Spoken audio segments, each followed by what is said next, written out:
Hello my dear student, welcome to SV chemistry.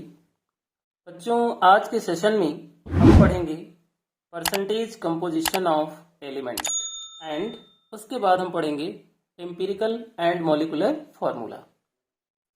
सो बेटा, सबसे पहले हम परसेंटेज कंपोजिशन को समझते हैं कि क्या होता है और कैसे फाइंड करते हैं हम इसको। तो बेटा, जो परसेंटेज कंपोजिशन है वो हम एलिमेंट का फाइंड करेंगे यहाँ पर, वो भी किसी कंपाउंड में जो प्रेजेंट हो एलिमेंट उसका, या फिर कोई मॉलिक्यूल हो उसमें जो एलिमेंट प्रेजेंट हो उसका।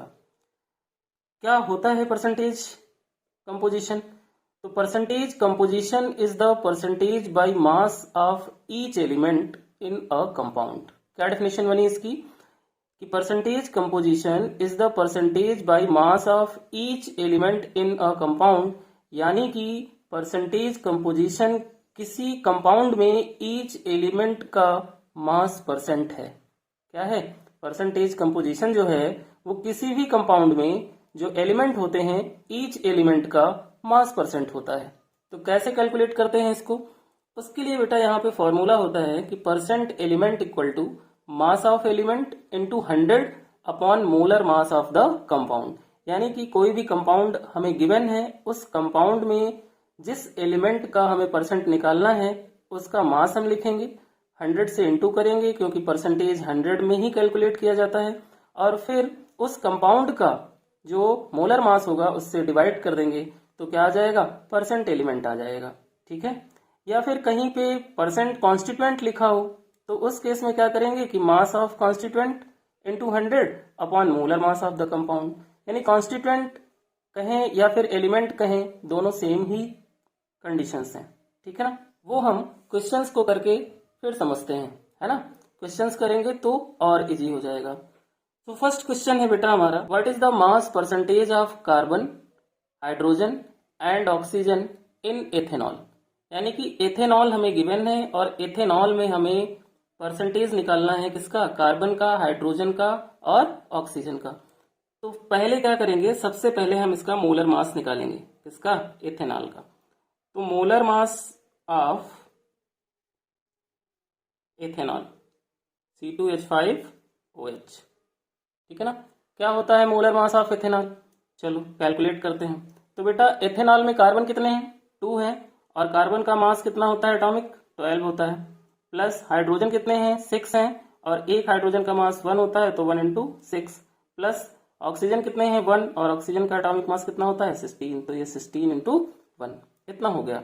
अब हम इन सभी को ऐड कर दें तो 12 2 ज़ा 24 प्लस 6, 24 प्लस 6 प्लस 16, और ये कितना बन जाता है? 46 बन जाता है। क्लियर हो गया इतना। अब हमने कंपाउंड का क्या किया? मास फाइंड कर लिया, है ना।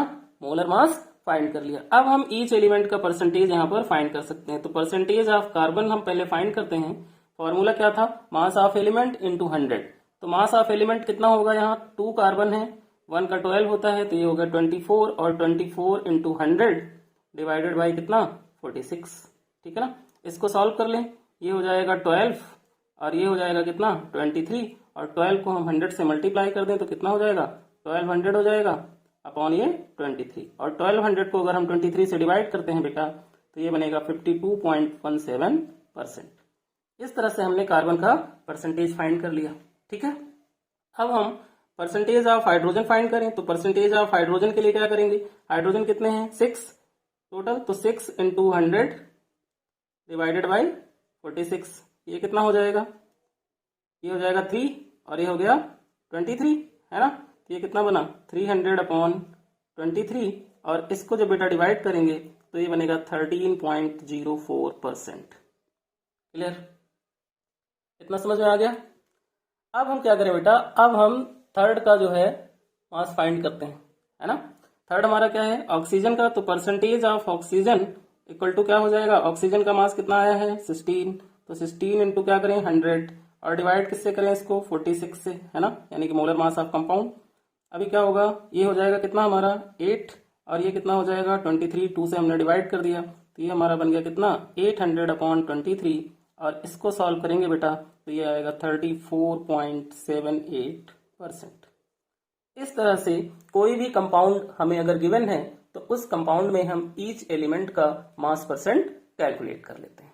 क्लियर? अब हम करते हैं बेटा नेक्स्ट क्वेश्चन, है ना। नेक्स्ट क्वेश्चन से हमें और अच्छे से क्लियर हो जाएगा कि परसेंटेज ऑफ एलिमेंट जो होगा वो कैसे फाइंड करें। नेक्स्ट क्वेश्चन है बेटा हमारा, calculate the percentage of water of crystallisation in washing soda Na2CO3.10H2O। तो सबसे पहले हमें क्या करना है, मैंने क्या बताया था कि मोलर मास निकालना है। तो क्या करें, यहाँ पर हम मोलर मास निकाल लें, है ना। किसका मोलर मास? Na2CO3.10H2O का मोलर मास हम यहाँ पर फाइंड कर लें। तो मोलर मास क्या होगा बेटा इसका जो मोलर मास होगा, कितने सोडियम हमारे पास? 2 है, तो 2 और सोडियम का कितना होता है? 23 होता है, प्लस कार्बन कितने हैं हमारे पास? 1, तो कितना हो जाएगा? 12, प्लस और पास कितने हैं CO3 में? 3, है ना। तो ये क्या हो जाएगा? 3 × 16, ठीक है। तो इसको अगर हम ऐड करें बेटा तो ये क्या बनेगा? 46, है ना, प्लस 12 प्लस 48, और इन तीनों को आ जाएगा 106। अब यहाँ पर जो हम मोलर मास फाइंड करेंगे, ठीक है ना, मोलर मास वो होगा किसका? वाटर का, है ना। अब किसके लिए? वाटर के लिए। तो वाटर का कितना होता है बेटा? 2 हाइड्रोजन है तो 1 × 2 प्लस ऑक्सीजन कितना है? 16, तो ये कितना बन गया टोटल? 18, और हमारे पास यहाँ पर वाटर के मॉलिक्यूल कितने हैं? 10, तो 18 ये हो गया कितना? 180, है ना। और अब हम 106 एंड 180 दोनों को ऐड कर दें तो कंपाउंड का टोटल मोलर मास आ जाएगा, कितना होगा? 106 प्लस 180, और ये बनेगा 286। इतना क्लियर हो गया बेटा। अब हम अगेन क्वेश्चन को पढ़ते हैं। क्वेश्चन क्या कह रहा है कि calculate the percentage of water, यानी हमें सिर्फ वाटर का परसेंटेज फाइंड करना है। तो यहाँ पर क्या करो बेटा, percent of water equal to, formula क्या होगा हमारा? मास ऑफ, है ना, या weight of mass of H2O into 100 upon molar mass of compound. क्या होगा? मोलर मास ऑफ कंपाउंड, ठीक है। ये हमने यहाँ पे फॉर्मूला अप्लाई कर लिया, ठीक है। तो मास ऑफ वाटर हमारा कितना है? 180 है, ये हमने कर लिया, इंटू 100 से इसको मल्टीप्लाई कर दो, डिवाइडेड बाय कितना? 286, ठीक है ना। इसको डिवाइड कर लो, कितना हो जाएगा? 2 से डिवाइड करेंगे 90, और ये कितना हो जाएगा? 143, है ना। अब हम क्या करें, 90 को 100 से मल्टीप्लाई कर लें। आप लोग जिस तरह से चाहो कैलकुलेशन कर सकते हो। तो ये हो जाएगा कितना? 9000 अपॉन 143, और इसको जब बेटा हम डिवाइड करेंगे तो हमारा आंसर आएगा 62.93%, जो कि हमारा क्या होगा? परसेंट ऑफ वाटर होगा। क्वेश्चन क्लियर हो गया। तो इस तरह से हम किसी भी क्वेश्चन में जो भी कंपाउंड गिवन है उस कंपाउंड के ईच एलिमेंट का मास परसेंट कैलकुलेट कर लेते हैं, या हम कर सकते हैं। ओके बेटा। अब हम करते हैं बेटा next topic, empirical formula and molecular formula. तो एम्पिरिकल फार्मूला क्या होता है बेटा? कंपाउंड के एक मॉलिक्यूल्स में जो एटम्स प्रेजेंट होते हैं उनका होल नंबर होता है एम्पिरिकल फार्मूला। यानी कि अगर हम सिंपली कहें तो it is the simplest formula of a compound.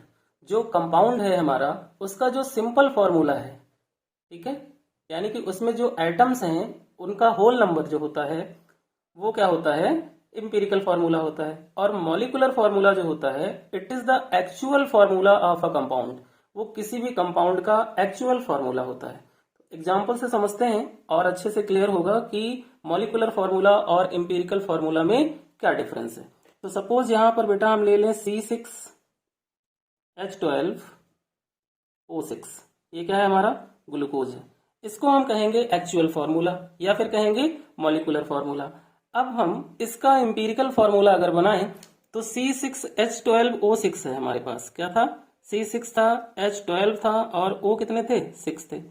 तो इसका होल नंबर निकालना है सिंपल हमें। तो 6 से इसको डिवाइड कर दें, 6 से इसको डिवाइड कर दें, 6 से इसको डिवाइड कर दें, तो यहाँ पे क्या बचेगा बेटा? C बचेगा, H कितने हो जाएंगे? 2 हो जाएंगे, और ऑक्सीजन कितना हो जाएगा? 1 हो जाएगा। यानी कि CH2O बचेगा, जो कि ग्लूकोज का क्या है? एम्पिरिकल फार्मूला है। क्लियर हो गया। यानी एम्पिरिकल फार्मूला क्या है? कंपाउंड के एक मॉलिक्यूल्स में प्रेजेंट एटम्स का जो होल नंबर है उसे हम कहते हैं एम्पिरिकल फॉर्मूला, या फिर हम कहेंगे सिंपलेस्ट फॉर्मूला। तो बेटा ये तो आपको क्लियर हो गया। अब यहाँ पर अगर हमें मॉलिकुलर फॉर्मूला फाइंड करना है, किसी का मॉलिकुलर फॉर्मूला अगर हमें फाइंड करना है, तो हम क्या करेंगे, जो ये 6 वैल्यू से हम डिवाइड करते हैं इसको हम रिप्रेजेंट कर दें n से, यानी कि n क्या हो गई, इंटीजर वैल्यू हो गई, है ना। तो ये n हो गया, तो n से अगर हम एम्पिरिकल फार्मूला को मल्टीप्लाई कर दें, क्या करें, एम्पिरिकल फार्मूला को मल्टीप्लाई कर दें, तो हमारा मॉलिकुलर फार्मूला बन जाता है। क्लियर। जैसे कि यहाँ पर CH2O है, इस CH2O को हम क्या करें, n कितना हमारा है, 6 है ना, क्योंकि 6 से ही हमने डिवाइड किया था, तो n कितना हुआ, 6 हुआ। अगर इस CH2O को हम 6 से मल्टीप्लाई कर दें, है ना, एग्जाम्पल देखो, जैसे कि हमें मॉलिकुलर फार्मूला बनाना है एम्पिरिकल फार्मूला से, तो कैसे, तो एम्पिरिकल फार्मूला हमारा क्या है, CH2O है, और इस एम्पिरिकल फार्मूला को हम n की वैल्यू कितनी ले लें, 6, और 6 से मल्टीप्लाई कर दें, तो ये क्या हो जाता है, C6H12O6 हो जाता है, यानी कि मॉलिकुलर फार्मूला बन जाता है। तो एक फार्मूला ये हो गया कि मॉलिकुलर फार्मूला इक्वल टू होता है n इंटू एम्पिरिकल फार्मूला, ठीक है ना। अब n जो होता है वो n कैसे आता है, यहाँ तो जनरली एग्जाम्पल में हमने समझ लिया, बट n आता कैसे है, तो बेटा n इक्वल टू जो होता है वो होता है मॉलिकुलर मास। क्या होता है, मॉलिकुलर मास या फिर मोलर मास, मॉलिकुलर मास लें या फिर हम मोलर मास कहें, ठीक है ना। तो मॉलिकुलर मास को अगर हम एम्पिरिकल फार्मूला मास से डिवाइड कर दें, इससे एम्पिरिकल फार्मूला मास से डिवाइड कर दें, तो n की वैल्यू आ जाती है। तो अब अगर आपको कोई भी एम्पिरिकल फार्मूला गिवन है ना, तो आप उससे क्या कर सकते हैं, मॉलिकुलर फार्मूला बना सकते हैं, और n की वैल्यू भी आप इस फार्मूले से फाइंड कर सकते हैं। और बेटा एक फार्मूला और होता है कि मोलर मास या मॉलिकुलर मास, मोलर मास या फिर मॉलिकुलर मास इक्वल टू होता है 2 इंटू वेपर डेंसिटी। क्या होता है, 2 इंटू वेपर डेंसिटी, ठीक है ना। तो इस फॉर्मूले से हम बेटा मोलर मास फाइंड कर सकते हैं, ठीक है ना। यानी कि मॉलिकुलर फार्मूला फाइंड करने के लिए हमारे पास फार्मूला है n into empirical formula, n निकालने के लिए जो फार्मूला है वो है मॉलिकुलर मास या molar mass upon empirical formula मास, और मोलर मास फाइंड करने के लिए क्या है हमारे पास, 2 इंटू वेपर डेंसिटी। तीनों फार्मूले आपको क्लियर हो गए। अब हम करेंगे बेटा इस पर बेस्ड क्वेश्चन। तो यहाँ पर क्या है कि एम्पिरिकल फार्मूला पे बेस्ड क्वेश्चंस बेटा जो है वो डिफरेंट डिफरेंट टाइप के हैं। किस टाइप के हैं, डिफरेंट डिफरेंट टाइप के हैं। तो उसमें से हम फर्स्ट टाइप का न्यूमेरिकल करते हैं, और फर्स्ट टाइप का जो न्यूमेरिकल है वो है मास कंपोजिशन का। यानी कि क्वेश्चन में जब क्या गिवन हो, हमें मास गिवन हो, किसका, एलिमेंट का, है ना, उस कंडीशन में अगर हमें एम्पिरिकल फार्मूला फाइंड करना हो तो हम कैसे उस न्यूमेरिकल को सॉल्व करेंगे। तो क्वेश्चन है बेटा हमारा कि a compound contains 50.05 gram sulphur and 49.95 gram oxygen, find the empirical formula of the compound, ठीक है ना। यानी एक कंपाउंड है हमारे पास, उस कंपाउंड में 50.05 ग्राम क्या है, सल्फर है, और 49.95 ग्राम क्या है, ऑक्सीजन है, और हमें फाइंड क्या करना है, एम्पिरिकल फार्मूला फाइंड करना है उस कंपाउंड का। ओके, क्वेश्चन क्लियर हो गया। तो कैसे इसे सॉल्व करेंगे, तो यहाँ पे बेटा एक टेबल बना लो, है ना, क्या करो, एक टेबल बना लो। टेबल में सबसे पहले लिखो एलिमेंट, लिखोगे एलिमेंट लिखोगे, उसके बाद लिखोगे एटॉमिक मास, क्या लिखोगे, एटॉमिक मास रेशियो, यहाँ पे एटॉमिक मास रेशियो, उसके बाद यहाँ पर सिंपलेस्ट रेशियो, कौन सा, सिंपलेस्ट रेशियो, ठीक। तो एलिमेंट यहाँ पे कौन कौन से हैं हमारे पास, एक तो सल्फर है और दूसरा क्या है, ऑक्सीजन है। एटॉमिक मास रेशियो कैसे आएगा, जो गिवन मास है ना, एटॉमिक मास रेशियो क्या होता है, जो गिवन मास होता है उसको हम एलिमेंट के मोलर मास से डिवाइड कर देते हैं। तो ये कितना है, 50.05, और सल्फर का जो मोलर मास है वो कितना होता है, 32, इससे हम डिवाइड कर देंगे। ऑक्सीजन का कितना है, 49.95, और इसका मोलर मास कितना होता है, 16, इससे हम डिवाइड कर देंगे। इतना क्लियर हो गया।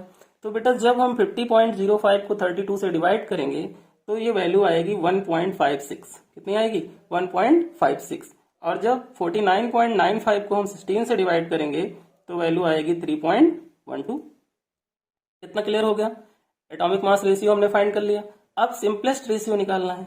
तो सिंपलेस्ट रेशियो के लिए क्या करेंगे, इस एटॉमिक मास रेशियो में देखेंगे कि किसकी वैल्यू सबसे कम है, किसकी वैल्यू सबसे कम है, उस वैल्यू से हम सभी की वैल्यू को डिवाइड कर देंगे। कैसे? जैसे ये 1.56 है और सबसे कम वैल्यू भी यही है, तो इसको हम 1.56 से ही डिवाइड कर देंगे। ये कितना है? 3.12 है, तो मिनिमम वैल्यू से डिवाइड करना है, तो मिनिमम वैल्यू क्या है? 1.56, यानी कि 1.5 से हमने क्या किया? दोनों के एटॉमिक मास रेशियो को डिवाइड कर दिया। तो जब डिवाइड करेंगे तो ये बेटा कितना आएगा? 1, और ये कितना आएगा? 156 2 जा 312, तो ये कितना आ गया? 2। तो यहाँ पे बेटा जो सिंपल रेशियो आया हमारा, सिंपल रेशियो है ना, किसका? सल्फर एंड ऑक्सीजन का, वो कितना आया? 1:2 आ गया। क्लियर हो गया?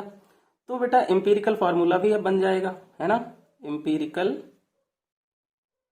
फॉर्मूला क्या होगा? S हमारा 1 है, ऑक्सीजन हमारे पास 2 है, तो SO2 बन गया। क्वेश्चन क्लियर हो गया बेटा, है ना। बहुत ही इजी क्वेश्चन है ये, बहुत अच्छे से आप इन्हें समझो और प्रैक्टिस करोगे तो हो जाएंगे। अब हम करते हैं बेटा सेकंड टाइप का क्वेश्चन, परसेंटेज कंपोजिशन।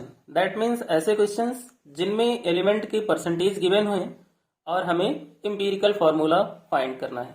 तो क्वेश्चन है, a compound contains 64.80% carbon, 13.62% hydrogen and 21.58% oxygen. Find the empirical formula of the compound. यहाँ पर क्या है बेटा कि सभी की परसेंटेज गिवन है और हमें empirical formula of compound find करना है। तो यहाँ पे भी बेटा क्या करें, हम एक टेबल बना लें। टेबल में सबसे पहले हमारा क्या होगा? एलिमेंट। अब यहाँ पर मास परसेंट गिवन है, तो मास परसेंट, और उसके बाद एटॉमिक रेशियो से हम एटॉमिक मास रेशियो कहते थे, एटॉमिक रेशियो, और एटॉमिक रेशियो के बाद सिंपलेस्ट रेशियो,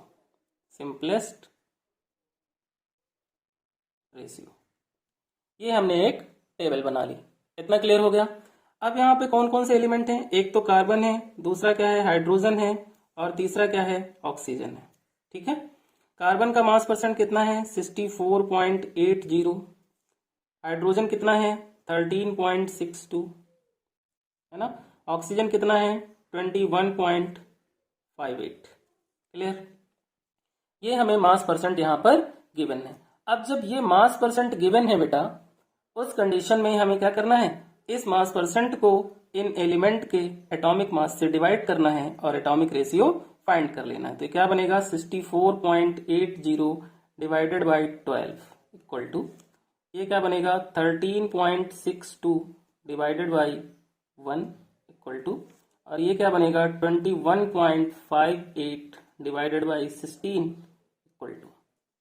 अब क्या होगा बेटा? 64.80 को हम 12 से डिवाइड करेंगे तो ये वैल्यू आएगी 5.40, और ये वैल्यू हो जाएगी 13.62, और ये वैल्यू जो होगी 21.58 को जब 16 से डिवाइड करेंगे तो ये आएगा बेटा 1.35। अब इन तीनों में हमें ये फाइंड करना है कि मिनिमम वैल्यू किसकी है, क्योंकि उसी मिनिमम वैल्यू से हम इन तीनों वैल्यूज को डिवाइड करेंगे तो हमें सिंपल रेशियो मिलेगा। तो मिनिमम वैल्यू यहाँ पे है बेटा 1.35, तो हम क्या करें? 5.40 को 1.35 से डिवाइड कर दें, है ना, और 13.62 को भी हम क्या करें? 1.35 से डिवाइड कर दें, और 21.58 इसको भी हम 1.35 को भी हम 1.35 से डिवाइड कर दें, है ना। कितना है? 1.35 है। अब हमें मिल जाएगा क्या? सिंपल रेशियो मिल जाएगा। तो जब 1.35 से बेटा हम 5.40 को डिवाइड करेंगे तो ये जो वैल्यू आएगी ये होगी 4, है ना, और ये वैल्यू 10 टाइम चला जाएगा, 10 होगी, और ये वैल्यू कितनी होगी? 1 होगी। तो ये हमारा क्या आ गया? सिंपलेस्ट रेशियो आ गया। तो जब सिंपलेस्ट रेशियो मिल गया है तो एम्पिरिकल फॉर्मूला भी बन जाएगा। तो सिंपलेस्ट रेशियो जो हमारा आया बेटा वो कितना आया? कार्बन, हाइड्रोजन एंड ऑक्सीजन का, है ना, 4, 10 और 1, यही है। तो फिर एम्पिरिकल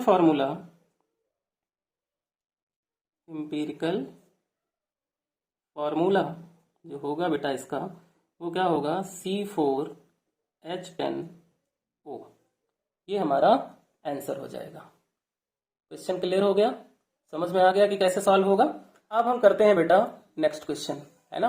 नेक्स्ट क्वेश्चन हम इसका सॉल्व करते हैं कि उसको हम कैसे कैलकुलेट करेंगे, और क्या कंडीशन है कि molecular formula from empirical formula, यानी इस टाइप का क्वेश्चन है जहां पर एम्पिरिकल फॉर्मूले से हमें मॉलिक्यूलर फॉर्मूले को फाइंड करना है। तो क्वेश्चन क्या है कि calculate the molecular formula of a compound whose empirical formula is CH2O and vapour density is 30। यानी इस क्वेश्चन में हमें एम्पिरिकल फॉर्मूला क्या है, गिवन है ना, और उस एम्पिरिकल फॉर्मूला की हेल्प से हमें मॉलिक्यूलर फॉर्मूले को फाइंड करना है। तो यहाँ पर बेटा क्या है कि जो एम्पिरिकल फॉर्मूला है हमारा, यहाँ पर जो एम्पिरिकल फॉर्मूला है हमारा वो क्या है, CH2O है। वो क्या है, CH2O। तो यहाँ पर एम्पिरिकल फॉर्मूला हमारा हो गया क्या, CH2O हो गया, ठीक है ना।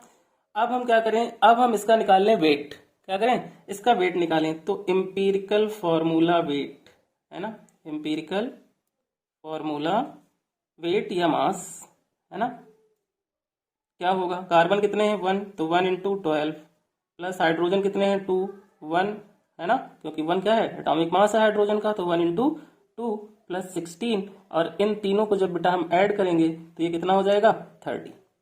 तो एम्पिरिकल फार्मूला क्वेश्चन में गिवन था, हमने एम्पिरिकल फार्मूला मास कैलकुलेट कर लिया, और क्वेश्चन में हमें वेपर डेंसिटी भी गिवन है। तो यहाँ क्या गिवन है, वेपर डेंसिटी गिवन है, हमें कितनी है वेपर डेंसिटी 30 है। तो जब वेपर डेंसिटी गिवन है बेटा तो हम मॉलिक्यूलर मास भी फाइंड कर सकते हैं, है ना, मॉलिक्यूलर मास भी फाइंड कर सकते हैं। तो यहाँ पर हम क्या करें, मॉलिक्यूलर मास फाइंड कर लें, और मॉलिक्यूलर मास इक्वल टू क्या होता है बेटा, 2 × वेपर डेंसिटी होता है ना। तो यहाँ 2 को वेपर डेंसिटी की वैल्यू 30 से मल्टीप्लाई कर दें तो यहाँ पे बेटा मॉलिक्यूलर मास हमारा कितना आ जाता है, 60 आ जाता है। इतना क्लियर हुआ। अब हमें क्या मिल गया, मॉलिक्यूलर मास भी मिल गया और एम्पिरिकल फार्मूला मास भी मिल गया। तो यहाँ पर हम n फाइंड कर सकते हैं। तो n के लिए क्या होता था, n इक्वल टू होता था बेटा मॉलिक्यूलर मास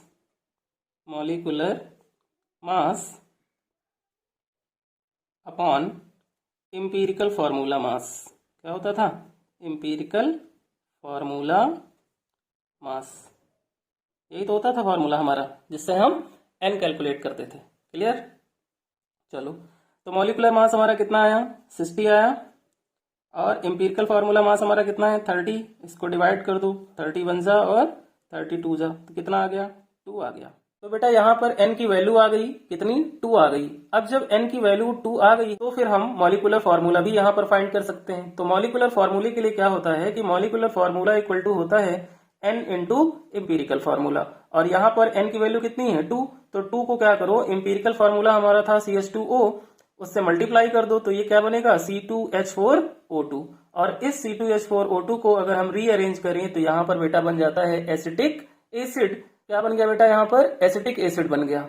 अब ये क्वेश्चन आपको इजिली समझ में आ गया होगा कि कैसे जब क्वेश्चन में एम्पिरिकल फार्मूला गिवन होगा और वेपर डेंसिटी गिवन होगी तो हम उससे मॉलिक्यूलर फार्मूला उसका फाइंड कर सकते हैं। इन केस अगर क्वेश्चन में बेटा वेपर डेंसिटी ना दी गई होती तो उसकी जगह पर डायरेक्टली मॉलिक्यूलर मास गिवन होता, ठीक है ना। तो जब डायरेक्टली मॉलिक्यूलर मास गिवन होता तो मॉलिक्यूलर मास हमारे पास होता, और फिर हम n equal to molecular mass upon empirical formula mass का फार्मूला लगा लेते और n तब भी फाइंड कर लेते, है ना। और फिर हम molecular formula equal to n × empirical formula का फार्मूला अप्लाई करके मॉलिक्यूलर फार्मूले को फाइंड कर लेते, ठीक है ना। तो वेपर डेंसिटी के केस में भी क्या होगा कि हम एम्पिरिकल फार्मूला से मॉलिक्यूलर फार्मूला फाइंड कर सकते हैं, और वेपर डेंसिटी ना गिवन हो, डायरेक्ट मॉलिक्यूलर मास गिवन हो, तब भी हम मॉलिक्यूलर फार्मूले को फाइंड कर सकते हैं। ओके बेटा, अब हम करते हैं बेटा नेक्स्ट टाइप का क्वेश्चन जो कि है टाइप 4, और क्वेश्चन हमारा टाइप 4 का कैसा होगा उसको हम समझते हैं। यहाँ पर बेटा क्वेश्चन में क्या होगा कि हाइड्रेटेड साल्ट गिवन होगा,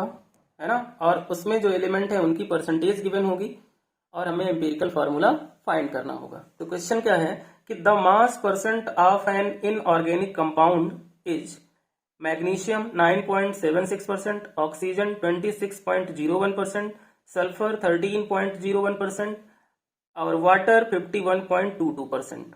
what is the formula of inorganic compound. जब भी कोई कंपाउंड हो उसमें अगर वाटर मिक्स करते हैं तो फिर वो क्या हो जाता है, हाइड्रेटेड साल्ट हो जाता है ना। तो इस क्वेश्चन में क्या है, जो भी एलिमेंट है उनके साथ वाटर भी है तो ये क्या हो गया, हाइड्रेटेड साल्ट हो गया, है ना। जो भी फॉर्मूला बनेगा कैसा होगा, हाइड्रेटेड साल्ट का होगा। तो अब हम करते हैं इस क्वेश्चन को। तो बेटा यहाँ पे भी हम एक टेबल बना लें। टेबल में क्या होगा, हमारा एलिमेंट होगा, है ना। एलिमेंट के साथ क्या होगा, हमारा मास परसेंट होगा। मास परसेंट के साथ एटॉमिक मास रेशियो या एटॉमिक रेशियो, है ना, एटॉमिक रेशियो। और हमारा होगा सिंपलेस्ट रेशियो, सिंपलेस्ट रेशियो। सभी क्वेश्चंस का पैटर्न एक ही जैसा है, बस थोड़े थोड़े से यहाँ पर क्या है, चेंजेस हैं, है ना। तो बेटा यहाँ पर जो एलिमेंट है हमारे वो कौन से हैं, मैग्नीशियम है, ऑक्सीजन है, सल्फर है और क्या है, वाटर है। ठीक है, मैग्नीशियम कितना गिवन है क्वेश्चन में, 9.76% गिवन था। ऑक्सीजन कितना था, 26.01%। सल्फर कितना था, 13.01%। एंड वाटर कितना था, 51.22%। ये हमें डाटा गिवन था और इसी डाटा से हमें क्या फाइंड करना है, एम्पिरिकल फार्मूला फाइंड करना है। तो अब क्या करें, हम एटॉमिक रेशियो निकालें। तो एटॉमिक रेशियो का आपको पता है कि 9.76 जो है उसको हम मैग्नीशियम के एटॉमिक मास 24 से डिवाइड करेंगे तो ये वैल्यू कुछ आएगी 0.406। ऐसे ही जब हम ऑक्सीजन का 26.01 है उसको 16 से डिवाइड करेंगे बेटा तो इसकी वैल्यू जो होगी वो आएगी 1.625। और सल्फर का एटॉमिक मास जो होता है बेटा वो 32 होता है, तो यहाँ पर 13.01 डिवाइडेड बाई 32 करेंगे तो इसका जो एटॉमिक रेशियो आएगा बेटा वो होगा 0.406। ठीक है ना। अब यहाँ पर क्या बचा, वाटर। तो ये हमारा कितना है, 51.2%, है ना, 51.22%। और ये डिवाइड होगा कितने से, 18 से। तो इसका जो एटॉमिक रेशियो आएगा वो होगा 2.84। ये हमने सभी के क्या किए, एटॉमिक रेशियो फाइंड कर लिए। ओके बेटा, अब हमें क्या करना है, सिंपलेस्ट रेशियो फाइंड करना है। तो इन चारों में मिनिमम वैल्यू जिसकी है उससे हम सभी को डिवाइड कर देंगे। तो मिनिमम वैल्यू बेटा किसकी है, 0.406 है मिनिमम वैल्यू। तो यहाँ पर क्या करें कि 0.406 को 0.406 से डिवाइड कर। ठीक है, यहाँ पर क्या होगा कि 1.625 डिवाइडेड बाई 0.406। यहाँ पे क्या होगा 0.406 डिवाइडेड बाई 0.406। और यहाँ पे क्या होगा कि 2.846 डिवाइडेड बाई 0.406। ये हमने क्या किया, मिनिमम वैल्यू से सभी की वैल्यू को डिवाइड कर दिया। ठीक है, अब इसका जो रेशियो आएगा बेटा वो आएगा, ये तो 1 टाइम जाएगा, है ना, ये कितने टाइम जाएगा, 4 टाइम जाएगा, ये कितने टाइम जाएगा, 1 टाइम जाएगा, और ये कितने टाइम जाएगा, 7 टाइम जाएगा। क्लियर हो गया, हमने सिंपलेस्ट रेशियो फाइंड कर लिया। अब इसका जो सिंपल रेशियो आया, सिंपल रेशियो वो कितना आया बेटा, mg है हमारे पास, ऑक्सीजन है, सल्फर है और वाटर है। ठीक है, और सिंपल रेशियो इसका है 1:4:1:7। तो हमारा जो एम्पिरिकल फॉर्मूला बनेगा, एम्पिरिकल फॉर्मूला जो होगा बेटा वो क्या होगा, mg 1 है, s 1 है, ऑक्सीजन 4 है, डॉट वाटर कितने हैं 7, तो डॉट 7h2। इस तरह से इस टाइप के क्वेश्चंस को हम सॉल्व करेंगे। अब हम बेटा करते हैं नेक्स्ट टाइप का क्वेश्चन, टाइप 5, है ना, यानी 5th टाइप का क्वेश्चन करते हैं। और ये लास्ट टाइप है हमारा एम्पिरिकल फॉर्मूले के क्वेश्चंस का।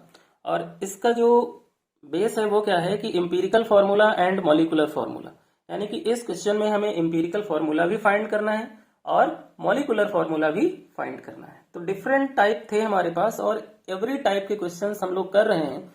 बस बेटा आपको प्रैक्टिस करनी है और आप इन क्वेश्चंस को बहुत ही इजीली सीख जाओगे।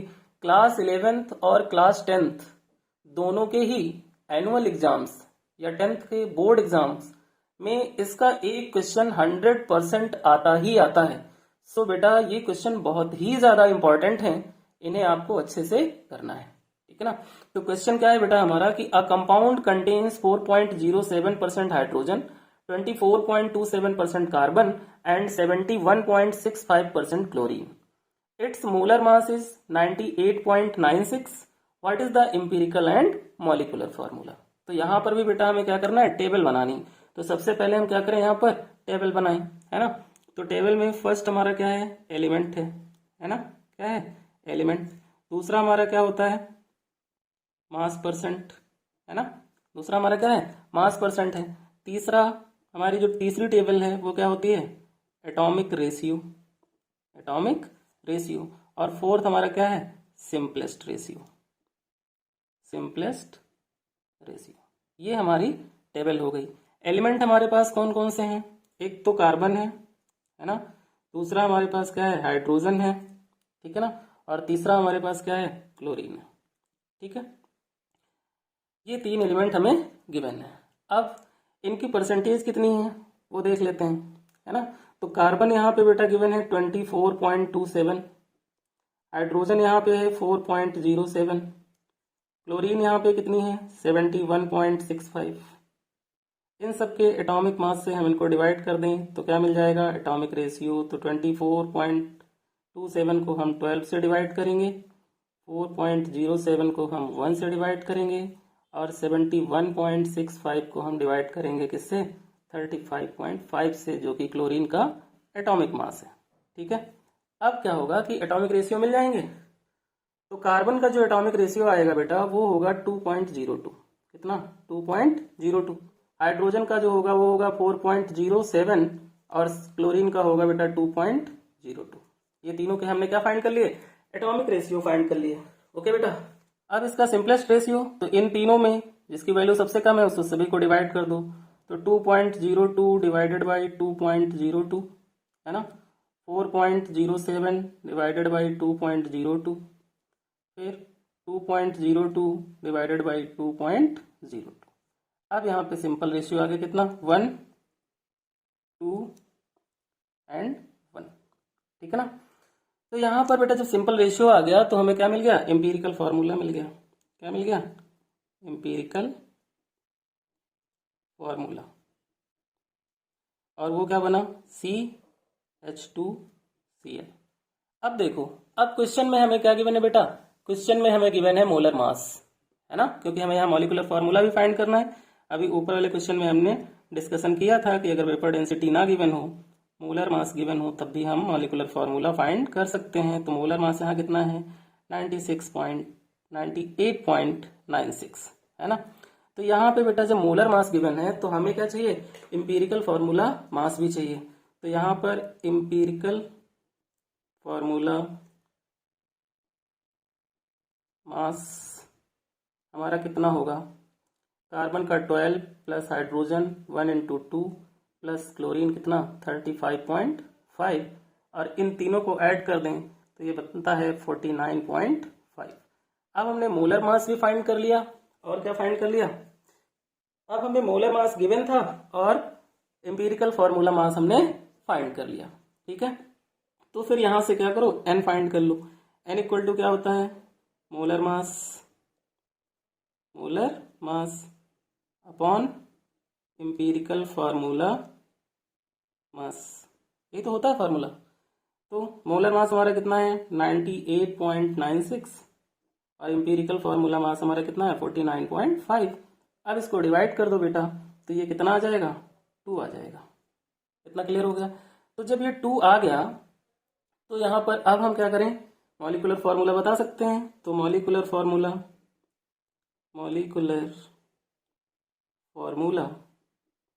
Equal to n into empirical formula, है ना। तो n कितना है 2 और एम्पिरिकल फार्मूला हमारा क्या है CH2Cl। तो फिर हम क्या करें कि इसको 2 से मल्टीप्लाई कर दें, तो ये क्या बनेगा C2H4Cl2। ये हमारा हो गया बेटा क्या, इसका मॉलिक्यूलर फार्मूला। यहाँ पर बेटा कुछ कंडीशंस और भी हैं जो मैं आपको बता देता हूँ कि कभी अगर क्वेश्चन में carbon, hydrogen and other element given हो और उनका टोटल अगर 100 नहीं हो रहा है तो उसमें ऑक्सीजन भी होता है। और फिर हम क्या करेंगे कि जो भी एलिमेंट गिवन है उनके मास परसेंट की जो वैल्यू है उसको प्लस करके 100 से जब माइनस कर देंगे तो ऑक्सीजन का परसेंटेज हमें मिल जाता है। एक तो ये कंडीशन है। दूसरी कंडीशन ये है कि जब सिंपलेस्ट रेशियो हम फाइंड करते हैं, अगर किसी का सिंपलेस्ट रेशियो 2.5 आ रहा है, बाकी सबका 1 है, सपोज इसी क्वेश्चन में जैसे कार्बन का सिंपलेस्ट रेशियो 1 था, हाइड्रोजन का 2 था और Cl का 1 था। अगर सपोज करो कि हाइड्रोजन का अगर 2.5 होता तो फिर हम क्या करते, इनका सिंपल होल नंबर लेते, यानी 2.5 का होल नंबर कितना 5। तो जब इसको 5 करते तो यानी कि 2 से मल्टीप्लाई करते, तो फिर फर्स्ट और जो लास्ट ये दोनों हैं इनको भी हम 2 से मल्टीप्लाई करते। इस तरह की कंडीशंस भी आपको मिल सकती है। तो ये थे बेटे हमारे परसेंटेज कंपोजिशन के क्वेश्चंस एंड डिफरेंट टाइप के questions based on empirical formula and molecular formula, जो आपको बेटा बहुत अच्छे से क्लियर हो गए होंगे और ये बहुत ही ज्यादा इंपॉर्टेंट है, इनको आपको प्रिपेयर करना है। ओके बेटा, तो बेटा वीडियो अगर अच्छी लगी हो तो वीडियो को शेयर करें, चैनल को सब्सक्राइब करें और वीडियो को लाइक करना ना भूलें।